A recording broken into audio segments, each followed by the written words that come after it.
بسم اللہ الرحمن الرحیم۔ شروع اللہ کا نام لے کر جو بڑا مہربان نہایت رحم والا ہے۔ اے نبی، مجاہد لوگ تم سے غنیمت کے مال کے بارے میں دریافت کرتے ہیں کہ کیا حکم ہے۔ کہہ دو کہ غنیمت اللہ اور اس کے رسول کا مال ہے، تو اللہ سے ڈرو اور آپس میں صلح رکھو، اور اگر ایمان رکھتے ہو تو اللہ اور اس کے رسول کے حکم پر چلو۔ مومن تو وہ ہیں کہ جب اللہ کا ذکر کیا جاتا ہے تو ان کے دل ڈر جاتے ہیں، اور جب انہیں اس کی آیتیں پڑھ کر سنائی جاتی ہیں تو ان کا ایمان اور بڑھ جاتا ہے، اور وہ اپنے پروردگار پر بھروسہ رکھتے ہیں، اور وہ جو نماز قائم کرتے ہیں اور جو مال ہم نے ان کو دیا ہے اس میں سے نیک کاموں میں خرچ کرتے ہیں، یہی سچے مومن ہیں، اور ان کے لیے ان کے پروردگار کے ہاں بڑے بڑے درجے ہیں اور بخشش اور عزت کی روزی ہے۔ ان لوگوں کو اپنے گھروں سے اسی طرح نکلنا چاہیے تھا جس طرح تمہارے پروردگار نے تم کو تدبیر کے ساتھ اپنے گھر سے نکالا، اور اس وقت مومنوں کی ایک جماعت ناخوش تھی، وہ لوگ حق بات میں اس کے ظاہر ہونے کے بعد تم سے جھگڑنے لگے، گویا موت کی طرف ہانکے جاتے ہیں اور اسے دیکھ رہے ہیں۔ اور اس وقت کو یاد کرو جب اللہ تم سے وعدہ کرتا تھا کہ ابو سفیان اور ابو جہل کے دو گروہوں میں سے ایک گروہ تمہارے لیے مغلوب ہو جائے گا، اور تم چاہتے تھے کہ جو قافلہ بے شان و شوکت یعنی بے ہتھیار ہے وہ تمہارے ہاتھ آ جائے، اور اللہ چاہتا تھا کہ اپنے فرمان سے حق کو قائم رکھے اور کافروں کی جڑ کاٹ دے، تاکہ سچ کو سچ اور جھوٹ کو جھوٹ کر دے، گو مشرک ناخوش ہی ہوں۔ جب تم لوگ اپنے پروردگار سے فریاد کرتے تھے تو اس نے تمہاری دعا قبول کر لی، اور فرمایا کہ تسلی رکھو، ہم 1000 فرشتوں سے جو ایک دوسرے کے پیچھے آتے جائیں گے تمہاری مدد کریں گے۔ اور اس مدد کو اللہ نے محض بشارت بنایا تھا کہ تمہارے دل اس سے اطمینان حاصل کریں، اور مدد تو اللہ ہی کی طرف سے ہے، بے شک اللہ غالب ہے، حکمت والا ہے۔ جب اس نے تمہاری تسکین کے لیے اپنی طرف سے تمہیں نیند کی چادر اڑھا دی اور تم پر آسمان سے پانی برسا دیا تاکہ تم کو اس سے نہلا کر پاک کر دے اور شیطانی نجاست کو تم سے دور کر دے، اور اس لیے بھی کہ تمہارے دلوں کو مضبوط کر دے اور اس سے تمہارے پاؤں جمائے رکھے۔ جب تمہارا پروردگار فرشتوں کو ارشاد فرماتا تھا کہ میں تمہارے ساتھ ہوں، تم مومنوں کو تسلی دو کہ ثابت قدم رہیں، میں ابھی کافروں کے دلوں میں روب و ہیبت ڈالے دیتا ہوں، سو ان کی گردنیں اڑا دو اور ان کی پور پور توڑ دو۔ یہ سزا اس لیے دی گئی کہ انہوں نے اللہ اور اس کے رسول کی مخالفت کی، اور جو شخص اللہ اور اس کے رسول کی مخالفت کرتا ہے تو اللہ بھی سخت عذاب دینے والا ہے۔ یہ مزہ تو یہاں چکھو، اور یہ سمجھ لو کہ کافروں کے لیے آخرت میں دوزخ کا عذاب بھی تیار ہے۔ اے اہل ایمان، جب میدان جنگ میں کفار سے تمہارا مقابلہ ہو تو ان سے پیٹھ نہ پھیرنا، اور جو شخص جنگ کے روز اس صورت کے سوا کہ لڑائی کے لیے کنارے کنارے چلے یعنی حکمت عملی سے دشمن کو مارے یا اپنی فوج میں جا ملنا چاہے، ان سے پیٹ پھیرے گا تو سمجھو کہ وہ اللہ کے غضب میں گرفتار ہو گیا، اور اس کا ٹھکانہ دوزخ ہے، اور وہ بہت ہی بری جگہ ہے۔ پس تم لوگوں نے ان کفار کو قتل نہیں کیا بلکہ اللہ نے انہیں قتل کیا، اور اے نبی، جس وقت تم نے کنکریاں پھینکی تھیں تو وہ تم نے نہیں پھینکی تھی بلکہ اللہ نے پھینکی تھی۔ اس سے غرض یہ تھی کہ مومنوں کو اپنے احسانوں سے اچھی طرح آزما لے، بے شک اللہ سنتا ہے، جانتا ہے۔ ہوا بھی یوں ہی، اور کچھ شک نہیں کہ اللہ کافروں کی تدبیر کو کمزور کر دینے والا ہے۔ کافروں، اگر تم فیصلہ چاہتے ہو تو تمہارے پاس فیصلہ آ چکا، اگر تم اپنے افعال سے باز آ جاؤ تو تمہارے حق میں بہتر ہے، اور اگر پھر نافرمانی کرو گے تو ہم بھی پھر تمہیں عذاب کریں گے، اور تمہاری جماعت خواہ کتنی ہی بڑی ہو تمہارے کچھ بھی کام نہ آئے گی، اور اللہ تو مومنوں کے ساتھ ہے۔ اے ایمان والو، اللہ اور اس کے رسول کے حکم پر چلو اور اس سے روگردانی نہ کرو جبکہ تم سنتے بھی ہو، اور ان لوگوں جیسے نہ ہونا جو کہتے ہیں کہ ہم نے سن لیا مگر حقیقت میں نہیں سنتے۔ کچھ شک نہیں کہ اللہ کے نزدیک تمام جانداروں میں بدترین وہ بہرے گونگے لوگ ہیں جو عقل سے کام نہیں لیتے، اور اگر اللہ ان میں خیر کی طلب دیکھتا تو ان کو سننے کی توفیق بخشتا، اور اگر یوں ہی انہیں سنوا دیتا تو وہ منہ پھیر کر بھاگ جاتے۔ مومنوں، اللہ اور اس کے رسول کا حکم قبول کرو جبکہ رسول تمہیں ایسے کام کے لیے بلاتے ہیں جو تم کو زندگی جاوداں بخشتا ہے، اور جان رکھو کہ اللہ آدمی اور اس کے دل کے درمیان حائل ہو جاتا ہے، اور یہ بھی کہ تم سب اس کے روبرو جمع کیے جاؤ گے۔ اور اس فتنے سے ڈرو جو خصوصیت کے ساتھ انہی لوگوں پر واقع نہ ہوگا جو تم میں گناہگار ہیں، اور جان رکھو کہ اللہ سخت عذاب دینے والا ہے۔ اور اس وقت کو یاد کرو جب تم زمین مکہ میں قلیل اور ضعیف سمجھے جاتے تھے اور ڈرتے رہتے تھے کہ لوگ تمہیں اڑا نہ لے جائیں، یعنی ختم نہ کر دیں، تو اس نے تم کو جگہ دی اور اپنی مدد سے تم کو تقویت بخشی اور پاکیزہ چیزیں کھانے کو دیں تاکہ اس کا شکر کرو۔ اے ایمان والو، نہ تو اللہ اور رسول سے خیانت کرو اور نہ اپنی امانتوں میں خیانت کرو، اور تم ان باتوں کو جانتے ہو، اور جان رکھو کہ تمہارا مال اور اولاد بڑی آزمائش ہے، اور یہ کہ اللہ کے پاس نیکیوں کا بڑا ثواب ہے۔ مومنو، اگر تم اللہ سے ڈرو گے تو وہ تمہارے لیے حق و باطل کا فرق ظاہر کر دے گا اور تمہارے گناہ مٹا دے گا اور تمہیں بخش دے گا، اور اللہ بڑے فضل والا ہے۔ اور اس وقت کو یاد کرو جب کافر لوگ تمہارے بارے میں چال چل رہے تھے کہ تم کو قید کر دیں یا جان سے مار دیں یا وطن سے نکال دیں، تو ادھر تو وہ چال چل رہے تھے اور ادھر اللہ تدبیر کر رہا تھا، اور اللہ بہترین تدبیر کرنے والا ہے۔ اور جب ان کو ہماری آیتیں پڑھ کر سنائی جاتی ہیں تو کہتے ہیں یہ کلام ہم نے سن لیا ہے، اگر ہم چاہیں تو اسی طرح کا کلام ہم بھی کہہ دیں، اور یہ ہے ہی کیا، صرف اگلے لوگوں کی حکایتیں ہیں۔ اور جب انہوں نے کہا کہ اے اللہ، اگر یہ قرآن تیری طرف سے برحق ہے تو ہم پر آسمان سے پتھر برسا یا کوئی اور تکلیف دینے والا عذاب بھیج دے۔ اور اللہ ایسا نہ تھا کہ جب تک اے پیغمبر تم ان میں تھے انہیں عذاب دیتا، اور نہ ایسا ہے کہ وہ تو بخشش مانگیں اور اللہ انہیں عذاب دے۔ اور اب ان کے لیے کون سی وجہ ہے کہ وہ انہیں عذاب نہ دے، جبکہ وہ مسجد حرام میں نماز پڑھنے سے روکتے ہیں، جبکہ وہ اس مسجد کے متولی بھی نہیں ہیں۔ اس کے متولی تو صرف پرہیزگار ہیں، لیکن ان میں کے اکثر نہیں جانتے۔ اور ان لوگوں کی نماز خانہ کعبہ کے پاس سیٹیاں اور تالیاں بجانے کے سوا کچھ نہ تھی، تو تم جو کفر کرتے تھے اب اس کے بدلے عذاب کا مزہ چکھو۔ جو لوگ کافر ہیں اپنا مال خرچ کرتے ہیں کہ لوگوں کو اللہ کے رستے سے روکیں، سو ابھی اور خرچ کریں گے، مگر آخر وہ خرچ کرنا ان کے لیے موجب افسوس ہوگا، اور وہ مغلوب ہو جائیں گے، اور کافر لوگ دوزخ کی طرف ہانکے جائیں گے تاکہ اللہ پاک سے ناپاک کو الگ کر دے اور ناپاک کو ایک دوسرے پر رکھ کر ایک ڈھیر بنا دے، پھر اس کو دوزخ میں ڈال دے۔ یہی لوگ خسارہ پانے والے ہیں۔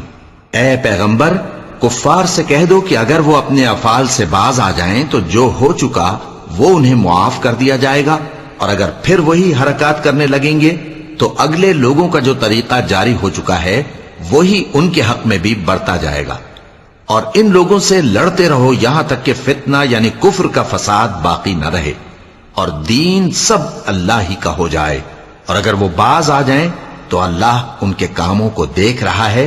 اور اگر روگردانی کریں تو جان رکھو کہ اللہ تمہارا حمایتی ہے، اور وہ خوب حمایتی اور خوب مددگار ہے۔ اور جان رکھو کہ جو مال غنیمت تم کفار سے حاصل کرو اس میں سے 5واں حصہ اللہ کا اور اس کے رسول کا اور اہل قرابت اور یتیموں کا اور محتاجوں کا اور مسافروں کا ہے۔ اگر تم اللہ پر اور اس نصرت پر ایمان رکھتے ہو جو حق و باطل میں فرق کرنے کے دن یعنی جنگ بدر میں جس دن دونوں فوجوں میں مٹ بھیڑ ہو گئی تھی، ہم نے اپنے محبوب بندے محمد صلی اللہ علیہ وآلہ وسلم پر نازل فرمائی، اور اللہ ہر چیز پر قادر ہے۔ جس وقت تم مدینے سے قریب کے ناکے پر تھے اور کافر دور کے ناکے پر، اور قافلہ تم سے نیچے اتر گیا تھا، اور اگر تم جنگ کے لیے آپس میں قرارداد کر لیتے تو وقت معین پر جمع ہونے میں تقدیم و تاخیر ہو جاتی، لیکن اللہ کو منظور تھا کہ جو کام ہو کر رہنے والا تھا اسے کر ہی ڈالے،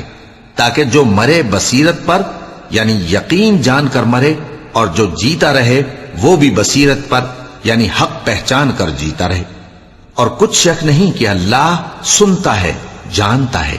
اس وقت اللہ نے تمہیں خواب میں کافروں کو تھوڑی تعداد میں دکھایا تھا، اور اگر بہت کر کے دکھاتا تو تم لوگ جی چھوڑ دیتے اور جو کام درپیش تھا اس میں جھگڑنے لگتے، لیکن اللہ نے تمہیں اس سے بچا لیا، بے شک وہ سینوں کی باتوں تک سے واقف ہے۔ اور اس وقت جب تم ایک دوسرے کے مقابل ہوئے تو کافروں کو تمہاری نظروں میں تھوڑا کر کے دکھاتا تھا اور تم کو ان کی نگاہوں میں تھوڑا کر کے دکھاتا تھا، تاکہ اللہ کو جو کام کرنا منظور تھا اسے کر ڈالے، اور سب کاموں کا رجوع اللہ ہی کی طرف ہے۔ مومنو، جب کفار کی کسی جماعت سے تمہارا مقابلہ ہو تو ثابت قدم رہو اور اللہ کو بہت بہت یاد کرو تاکہ مراد حاصل کر لو، اور اللہ اور اس کے رسول کے حکم پر چلو، اور آپس میں جھگڑا نہ کرنا کہ ایسا کرو گے تو تم بزدل ہو جاؤ گے اور تمہاری ہوا اکھڑ جائے گی، اور صبر سے کام لو کہ اللہ صبر کرنے والوں کا مددگار ہے۔ اور ان لوگوں جیسے نہ ہونا جو اتراتے ہوئے یعنی حق کا مقابلہ کرنے کے لیے اور لوگوں کو دکھانے کے لیے گھروں سے نکل آئے اور لوگوں کو اللہ کی راہ سے روکتے ہیں، اور جو اعمال یہ کرتے ہیں اللہ ان کا احاطہ کیے ہوئے ہے۔ اور جب شیطان نے ان کے اعمال ان کو آراستہ کر دکھائے اور کہا کہ آج کے دن لوگوں میں سے کوئی تم پر غالب نہ ہوگا اور میں تمہارا رفیق ہوں، لیکن جب دونوں فوجیں ایک دوسرے کے مقابل صف آرا ہوئیں تو پسپا ہو کر چل دیا اور کہنے لگا کہ مجھے تم سے کوئی واسطہ نہیں، میں تو ایسی چیزیں دیکھ رہا ہوں جو تم نہیں دیکھ سکتے، مجھے تو اللہ سے ڈر لگتا ہے اور اللہ سخت عذاب کرنے والا ہے۔ اس وقت منافق اور کافر جن کے دلوں میں بیماری تھی کہتے تھے کہ ان لوگوں کو ان کے دین نے مغرور کر رکھا ہے، اور جو شخص اللہ پر بھروسہ رکھتا ہے تو اللہ غالب ہے، حکمت والا ہے۔ اور کاش تم اس وقت کی کیفیت دیکھو جب فرشتے کافروں کی جانیں نکالتے ہیں کہ ان کے چہروں اور پیٹھوں پر مارتے جاتے ہیں اور کہتے ہیں اب آگ کے عذاب کا مزہ چکھو، یہ ان اعمال کی سزا ہے جو تمہارے ہاتھوں نے آگے بھیجی ہیں۔ اور یہ جان رکھو کہ اللہ بندوں پر ظلم نہیں کرتا، جیسا حال فرعونیوں اور ان سے پہلے لوگوں کا ہوا تھا ویسا ہی ان کا ہوا کہ انہوں نے اللہ کی آیتوں سے کفر کیا تو اللہ نے ان کے گناہوں کی سزا میں ان کو پکڑ لیا۔ بے شک اللہ زبردست ہے، سخت عذاب دینے والا ہے۔ یہ اس لیے کہ جو نعمت اللہ کسی قوم کو دیا کرتا ہے جب تک وہ خود اپنے دلوں کی حالت نہ بدل ڈالیں اللہ اسے نہیں بدلا کرتا، اور اس لیے کہ اللہ سنتا جانتا ہے۔ جیسا حال فرعونیوں اور ان سے پہلے لوگوں کا ہوا تھا ویسا ہی ان کا ہوا۔ انہوں نے اپنے پروردگار کی آیتوں کو جھٹلایا تو ہم نے ان کو ان کے گناہوں کے سبب ہلاک کر ڈالا اور فرعونیوں کو ڈبو دیا، اور وہ سب ظالم تھے۔ جانداروں میں سب سے بدتر اللہ کے نزدیک وہ لوگ ہیں جو کافر ہیں، سو وہ ایمان نہیں لاتے۔ جن لوگوں سے تم نے صلح کا عہد کیا ہے پھر وہ ہر بار اپنے عہد کو توڑ ڈالتے ہیں اور اللہ سے نہیں ڈرتے، اگر تم ان کو لڑائی میں پاؤ تو انہیں ایسی سزا دو کہ جو لوگ ان کے پس پشت ہوں وہ ان کو دیکھ کر بھاگ جائیں، عجب نہیں کہ ان کو اس سے عبرت ہو۔ اور اگر تم کو کسی قوم سے دغابازی کا خوف ہو تو ان کا عہد انہی کی طرف پھینک دو کہ اس طرح تم سب برابر ہو جاؤ۔ کچھ شک نہیں کہ اللہ دغابازوں کو دوست نہیں رکھتا، اور کافر یہ خیال ہرگز نہ کریں کہ وہ آگے نکل گئے ہیں، وہ ہمیں عاجز نہیں کر سکتے۔ اور جہاں تک ہو سکے فوج کی جمعیت کے زور سے اور گھوڑوں کے تیار رکھنے سے ان کے مقابلے کے لیے مستعد رہو کہ اس سے اللہ کے دشمنوں اور تمہارے دشمنوں اور ان کے سوا اور لوگوں پر جن کو تم نہیں جانتے اور اللہ جانتا ہے ہیبت بیٹھی رہے گی، اور تم جو کچھ اللہ کی راہ میں خرچ کرو گے اس کا ثواب تم کو پورا پورا دیا جائے گا اور تمہارا ذرا نقصان نہ کیا جائے گا۔ اور اگر یہ لوگ صلح کی طرف مائل ہوں تو تم بھی اس کی طرف مائل ہو جاؤ، اور اللہ پر بھروسہ رکھو، کچھ شک نہیں کہ وہ سب کچھ سنتا ہے جانتا ہے۔ اور اگر یہ چاہیں کہ تم کو فریب دیں تو اللہ تمہیں کفایت کرے گا، وہی تو ہے جس نے تم کو اپنی مدد سے اور مسلمانوں کی جمعیت سے تقویت بخشی اور ان کے دلوں میں الفت پیدا کر دی، اور اگر تم دنیا بھر کی دولت خرچ کرتے تب بھی ان کے دلوں میں الفت پیدا نہ کر سکتے، مگر اللہ ہی نے ان میں الفت ڈال دی، بے شک وہ زبردست ہے، حکمت والا ہے۔ اے نبی، اللہ تم کو اور مومنوں کو جو تمہارے پیرو ہیں کافی ہے۔ اے نبی، مسلمانوں کو جہاد کی ترغیب دو، اگر تم میں 20 آدمی ثابت قدم رہنے والے ہوں گے تو 200 کافروں پر غالب رہیں گے، اور اگر 100 ایسے ہوں گے تو 1000 پر غالب رہیں گے، اس لیے کہ کافر ایسے لوگ ہیں کہ کچھ بھی سمجھ نہیں رکھتے۔ اب اللہ نے تم پر سے بوجھ ہلکا کر دیا اور معلوم کر لیا کہ ابھی تم میں کسی قدر کمزوری ہے، پس اگر تم میں 100 ثابت قدم رہنے والے ہوں گے تو وہ 200 پر غالب رہیں گے، اور اگر 1000 ہوں گے تو اللہ کے حکم سے 2000 پر غالب رہیں گے، اور اللہ ثابت قدم رہنے والوں کا مددگار ہے۔ پیغمبر کو شایع نہیں کہ اس کے قبضے میں قیدی رہیں جب تک کافروں کو قتل کر کے زمین میں کثرت سے خون نہ بہا دے۔ تم لوگ دنیا کے مال کے طالب ہو اور اللہ آخرت کی بھلائی چاہتا ہے، اور اللہ غالب ہے، حکمت والا ہے۔ اگر اللہ کا حکم پہلے نہ ہو چکا ہوتا تو جو فدیہ تم نے لیا ہے اس کے بدلے تم پر بڑا عذاب نازل ہوتا۔ اب جو مال غنیمت تمہیں ملا ہے اسے کھاؤ کہ وہ تمہارے لیے حلال طیب ہے، اور اللہ سے ڈرتے رہو، بے شک اللہ بخشنے والا ہے، مہربان ہے۔ اے پیغمبر،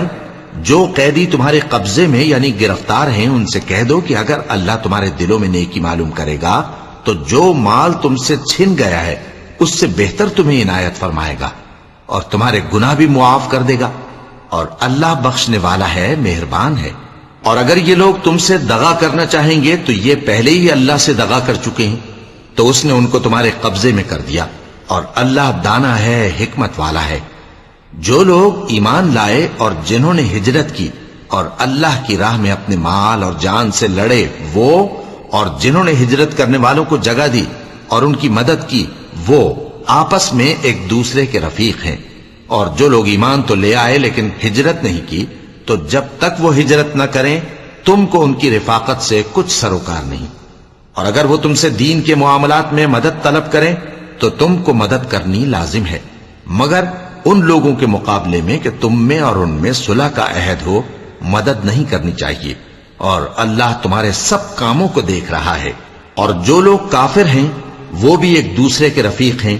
تو مومنو، اگر تم یہ کام نہ کرو گے تو ملک میں فتنہ برپا ہو جائے گا اور بڑا فساد مچے گا۔